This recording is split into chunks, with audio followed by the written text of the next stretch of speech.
Sûr que c'est toujours d'actualité. Moi-même, j'ai eu à lire certains professeurs congolais.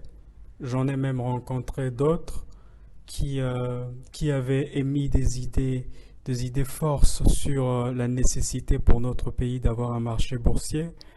Et la FEC en 2014 l'avait aussi envisagé.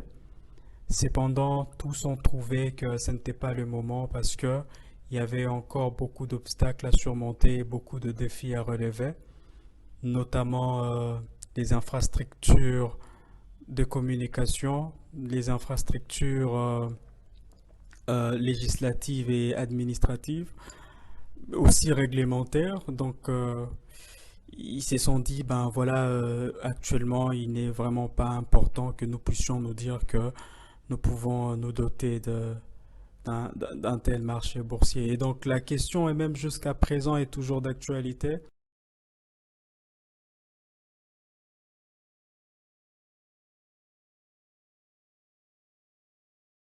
Seconde, que nous soyons capables d'écarter ces obstacles maintenant.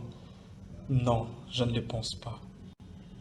Et nous les rencontrerons toujours si nous continuons à penser qu'il est toujours nécessaire que nous puissions faire ou bien nous puissions établir notre modèle boursier calqué sur le modèle occidental. Déjà, notre pays n'est pas prêt pour ça. Ça d'abord, il faut le dire clairement. Vous-même, vous venez de le dire. Et comme je l'avais dit précédemment, on n'a pas d'infrastructure législative ni réglementaire sur cette question. Et c'est tout un processus pour en avoir. Du coup, vous vous rendrez compte que ces obstacles existent maintenant et peut-être continueront à exister et ne disparaîtront pas demain ou après-demain ou le lendemain. Non.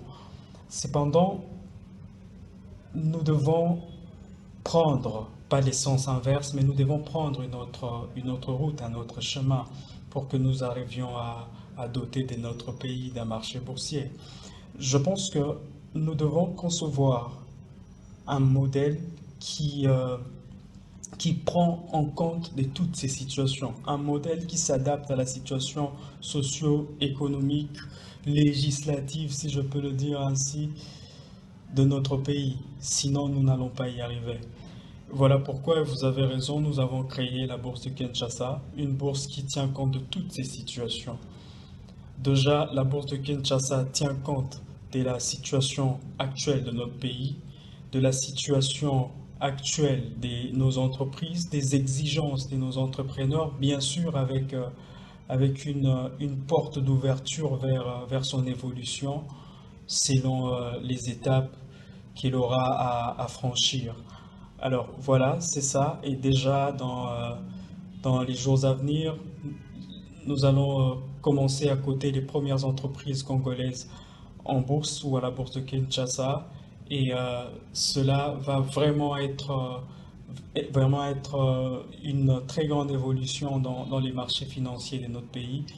Et nous savons que ça va être très dur parce il y a vraiment d'autres obstacles qui naissent à part ceux-là qui existaient auparavant. Cependant, nous pensons que si seulement nous concevons, ou si seulement la bourse de Kinshasa fonctionnait comme nous l'avons conçu, en tenant compte de toutes les situations de notre pays, ça pourrait déjà, pour les entreprises, être une source de capitaux fiable. Pour les investisseurs, ça pourrait déjà être une source de richesse fiable. Et pour notre pays, cela contribuerait énormément à notre PIB ou bien au renforcement de notre PIB. Cela contribuerait notamment à la stabilité, si pas donnerait un coup de pouce assez considérable à la stabilité macroéconomique de notre pays.